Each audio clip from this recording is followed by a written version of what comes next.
kenalin nama gue Livia. Kali ini gue bakal share gimana sih rasanya kuliah di luar negeri. Gue belum pernah share tentang hal ini, tapi menurut gue ini penting banget untuk teman-teman yang bermimpi pengen kuliah ke luar negeri dan dapetin beasiswa segala macamnya. Tapi di saat kita udah dapet beasiswanya, gimana sih kehidupan di luar negeri itu, gimana pendidikannya, apakah kita bisa catch up sama orang-orang native di sana, baik kalau teman-teman nanti targetnya di negara-negara Eropa atau di Amerika dan negara-negara Asia lainnya.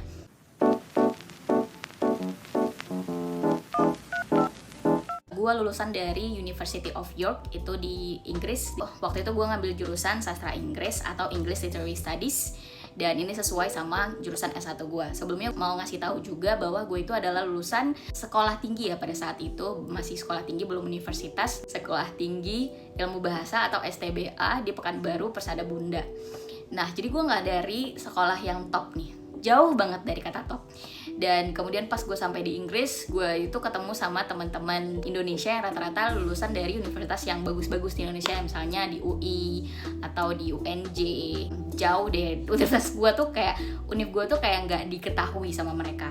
Tapi bener aja, waktu gue di York dulu, gue tuh salah satu orang yang dari daerah gitu. Mereka tuh rata-rata di Pulau Jawa, misalnya mereka dari Jakarta, mereka dari Bandung, dan lain-lain gitu. Jadi bisa dilihat ya perbedaan dari diri gue sama teman-teman gue yang ada di Inggris dulu. Nah, sekarang gue mau ngomongin spesifik tentang gimana sih cara belajar di sana dan gimana kelas gue. Gue ngambil sastra Inggris ya teman-teman, jadi Inggris literatur. Nah, jadi pas sampai di sana, ini nih kayak orang kutu buku terus jadi satu. Gue tuh bukan kutu buku ya, gue tuh nggak suka baca, tapi gue ngambil jurusan sastra. Kenapa? Karena gue suka teori-teorinya. Ada banyak perspektif yang berbeda, terus kita mencoba melihat suatu karya sastra dengan berbagai teori-teori yang ada. Itu yang gue sukai gitu. Tapi bacanya gue nggak suka, agak problematik memang gue ini. Nah, jadi pas sampai di sana, gue tuh sekelas sama orang British yang lebih banyak gitu. Gue ngelihat presentasi teman gue, misalnya satu kelas itu ada berapa orang yang international student, orang Indonya, atau berapa orang yang orang Britishnya gitu. Mereka beragam, varied banget. Sedangkan di jurusan gue itu rata-rata orang British. Bisa dibilang 99%. Jadi gue 1% ya teman-teman ya. Dan 1% bukan yang Indonesia nih, tapi 1% international student. Lu bayangin, gue di Inggris, yang mana gue di Indonesia tuh rata-rata belajar bahasa Inggris tuh dengan American accent kan. Nah, aksennya aja gue udah bermasalah tuh sama British gitu. Dan juga pas misalnya diskusi gitu, gue ngelihat mereka tuh berpikirnya tuh jauh out of the box daripada kita anak-anak Indonesia yang critical thinkingnya masih tumpul. Mereka tuh very critical gitu, sampai gue sering bilang kalau gue tuh ngelihat orang-orang British ini di saat berdiskusi itu mereka bisa mikirin hal yang liar banget. Gue nggak tahu otak manusia kita nih sebagai pelajar bisa seliar itu untuk berpikir. Nah, itu yang menariknya. Dan benar aja seperti banyak yang gue dengar orang-orang yang juga kuliah di luar negeri, terus pertama kali datang ke kelas, kita itu biasanya orang Indonesia tuh sering, gue nggak tahu ya sama orang lain, tapi beberapa yang gue dengar adalah sering lebih diem, lebih kayak ngemonitor aja nih, ini gimana nih level kepintaran mereka seperti apa. Kita takut salah, kita takut terlihat bodoh, karena kan kita tuh kayak representatif dari orang Indonesia di sana juga gitu. Jadi ngeliat dulu gimana sampai akhirnya gue udah mulai nyaman dan gue mau nyampein poin-poin yang mau gue sampein di kelas gitu. Gue udah mulai berani karena gue udah ngeliat nih standar kepintaran mereka seperti apa. Ada juga kok sebenarnya yang kayak ngomong ngalur ngidul tak kemana-mana, ada yang kayak begitu. Terus ada juga yang pintar tuh, yang kayak kalau ngomong oh bisa ya mikir sampai kayak gitu. Jadi memang diskusinya itu berjalan sangat amat lancar gitu ya. Itu yang gue rasain di pendidikan di sana. Jadi pertanyaannya, gue bisa catch up nggak sama pendidikan di sana? Bisa banget. Walaupun gue datang dari universitas yang biasa aja tadi itu ya. Tapi memang along the way gue tuh struggling. Kayak gue tuh mempertanyakan, gue tuh kayak bodoh banget. Gue ngerasanya banyak hal yang belum gue pelajari selama gue di Indonesia, selama gue S1 dulu. Padahal jurusan gue sama nih, S1 sastra, S2 sastra gitu. Tapi kenapa gapnya terlalu besar? Jadi banyak hal yang mempengaruhi ya teman-teman. Kalau kita mungkin tidak di universitas top yang ada di Indonesia, pas kita keluar negeri pasti akan jomplang banget tuh. Gue ngelihatnya seperti itu. Gue tuh sering mempertanyakan kepantasan gue. Pantas gak sih dapetin beasiswa? Gue tuh benar-benar bisa gak sih menyelesaikan ini gitu ya. Gue tuh takut gagal saat itu. Makanya waktu S2 dulu, gue tuh banyak ngerasain kayak mental gue cukup terganggu. Karena gue sering mempertanyakan, doubting myself kayak gitu. Dan gue sering mengakses kayak mental health practitioner waktu gue S2 dulu. Oke-nya adalah di luar negeri itu mental health practitioner itu gratis dari universitas gitu. Jadi kita bisa ngakses. Sampai tahu di satu masa gitu ya, gue tuh kayak udah numpuk banget baru ketemu mental health practitioner gitu. Padahal harusnya nggak seperti itu. Jadi udah beban gue tuh udah berat banget baru gue pergi. Sampai salah satu practitioner gue bilang sama gue, Livia, lu mau nggak tiap minggu kita tuh tetap ketemu, lu ada problem gak ada problem, it's just like catching up with friends, kata dia gitu.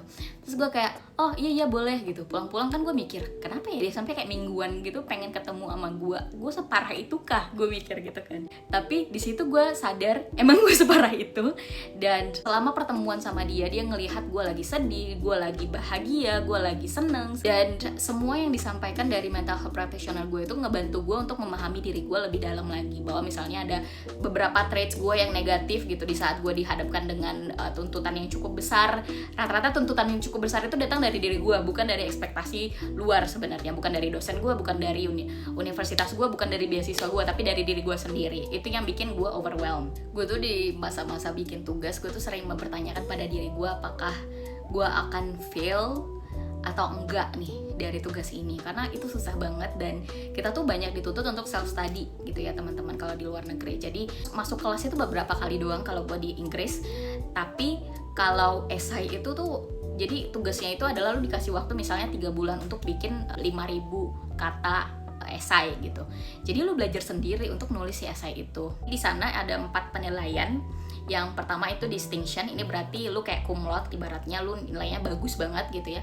Kemudian ada merit ini di tengah-tengah, dan ada pass itu lebih ke KKM lah, lu lulus KKM. Dan yang keempat adalah fail. Gue tuh selalu berpikir, what if I'm fail? Terus gue buat aja, terus gue lanjutin, gue lakuin karena gue udah di sana, gue udah dibiayai beasiswa, dan ya gue harus hadepin sesusah apapun ini gitu. Dan gue belajar sih dari proses susah itu, gue banyak banget belajarnya. Bener aja sampai di akhir, karena gue punya ekspektasi yang begitu besar ya ke diri gue, yang bikin gue tuh lebih stres. Jadi gue belajar untuk merendahkan ekspektasi gue sendiri. Dan di saat itu gue mikir adalah gue bikin esai ini bukan untuk dapat distinction, tapi untuk pass. Jadi at least gue nggak fail gitu ya. I'm not even expecting like merit gitu loh. Ya udah nggak merit nggak apa, penting pass gitu. Dan dengan itu gue bisa lebih enak tuh ngerjain tugasnya. Sampai nih di akhir masa perkuliahan, nilai akhir gue itu, gue expectnya gue pas aja udah, gue lulus aja S2 ini, gue nggak bikin malu, LPDP udah biayain gue.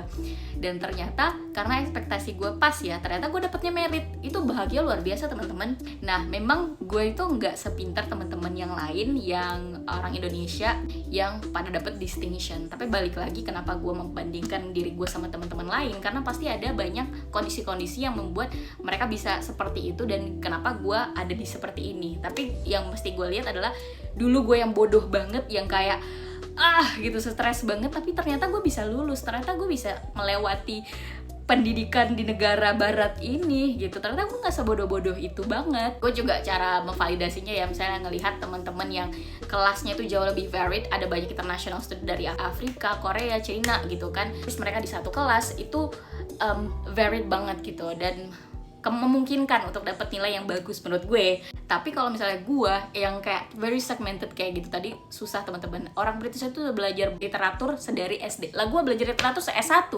Terus ada banyak hal yang belum gue pelajari di S1 itu. Oke, segitu dulu video yang mau gue sampein. Semoga ini bisa gambarin ya gimana sih kuliah di luar negeri itu. Gak sesusah itu teman-teman. Gue percaya kalau lu udah dapet beasiswanya, lu orangnya tuh gak mudah nyerah, lu bisa lulus dimanapun lu sekolah. Menurut gue gitu sih. Yang penting jangan menyerah. Kalau gue selalu bilang adalah istirahat boleh, tapi berhenti jangan gitu. Jadi apapun kesulitan yang sekarang lu lewati, jalanin aja, bisain aja. Karena apa? In the end of the day, ternyata lu bisa.